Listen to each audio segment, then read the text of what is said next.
രൂക്ഷ വിമർശനമാണ് കെ.സി. വേണുഗോപാലിന്റെ ഭാര്യ ഡോക്ടർ കെ ആശയുടെ ഫേസ്ബുക്ക് പോസ്റ്റിൽ വന്നത്. സ്ത്രീകൾ രാഹുൽ മാങ്കൂട്ടത്തിലിനെ ഭയക്കുകയാണെന്ന പോസ്റ്റ് വന്നു. ഡോക്ടർ കെ ആശ രാവിലെ ഇട്ട പോസ്റ്റ് പക്ഷേ പിന്നീട് പിൻവലിക്കുകയായിരുന്നു. റഹീസ് റഷീദ് വിവരങ്ങളുമായി. റഹീസ്, സമാനതകളില്ലാത്ത കേസാണ് എന്ന് കോൺഗ്രസ് നേതാക്കൾ തന്നെ സമ്മതിക്കുന്ന സാഹചര്യമുണ്ട്. ഇപ്പോൾ കോൺഗ്രസിലെ ഏറ്റവും പ്രധാനപ്പെട്ട നേതാവ് കെ.സി. വേണുഗോപാലിന്റെ ഭാര്യ പ്രതികരിച്ചിരിക്കുന്നു എന്നുള്ള എന്തായിരുന്നു ആ ഫേസ്ബുക്ക് പോസ്റ്റ്, പിന്നെ പിൻവലിച്ചെങ്കിലും?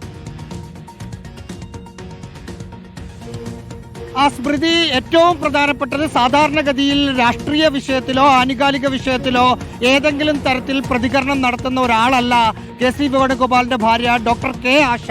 പക്ഷേ അവർ ഈ വിഷയത്തിൽ കൃത്യമായ നിലപാടെടുത്തിരിക്കുന്നു. ഇന്ന് രാവിലെയാണ് ഒരു ഫേസ്ബുക്ക് പോസ്റ്റ് ഇട്ടത്. ആ പോസ്റ്റിൽ പറയുന്നത് പെൺകുട്ടികളെ സ്നേഹം നടിച്ച് വലയിൽ വീഴ്ത്താൻ പറ്റുമെന്നും പെട്ടെന്ന് മാഞ്ഞു പോകുന്ന മെസ്സേജുകൾ അയക്കാൻ പറ്റുമെന്നും ഒപ്പം സ്ക്രീൻഷോട്ട് എടുക്കാൻ പറ്റാത്ത തരത്തിൽ മെസ്സേജുകൾ അയക്കാൻ പറ്റും, വീഡിയോ കോൾ മറിഞ്ഞിരുന്ന് വിളിക്കാൻ പറ്റും എന്നൊക്കെ ഈ സംഭവം വന്നതോടുകൂടിയാണ് ഞാൻ മനസ്സിലാക്കിയത്.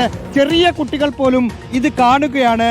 സ്ത്രീകൾ ഭയന്ന് ഇയാളെപ്പറ്റി ചർച്ച ചെയ്യുകയാണ്. ഇയാളെപ്പറ്റി എന്ന് പറഞ്ഞാൽ രാഹുൽ മാങ്കൂട്ടത്തിനെ പറ്റി സ്ത്രീകൾ ഭയന്ന് ചർച്ച ചെയ്യുകയാണ് എന്ന് ആശാ കെയുടെ ഫേസ്ബുക്ക് പോസ്റ്റിൽ പറയുന്നു.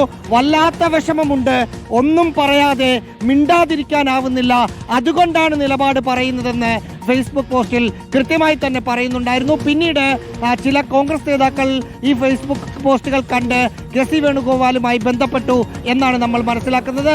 അതിനുശേഷം ഈ വിഷയത്തിൽ കെ.സി. വേണുഗോപാലിന്റെ വളരെ അപൂർവമായ ചില സാഹചര്യത്തിൽ അപൂർവമായ രീതിയിലുള്ള പ്രതികരണങ്ങൾ വരും എന്നുള്ളതാണ്, വ്യത്യസ്തമായ പ്രതികരണം വരും എന്നുള്ളതാണ്. കെ.സി. വേണുഗോപാൽ എന്ന കോൺഗ്രസിലെ ഏറ്റവും പ്രധാനപ്പെട്ട നേതാവിന്റെ ഭാര്യ പോലും ഫേസ്ബുക്ക് പോസ്റ്റ് ഇടുന്ന സാഹചര്യം.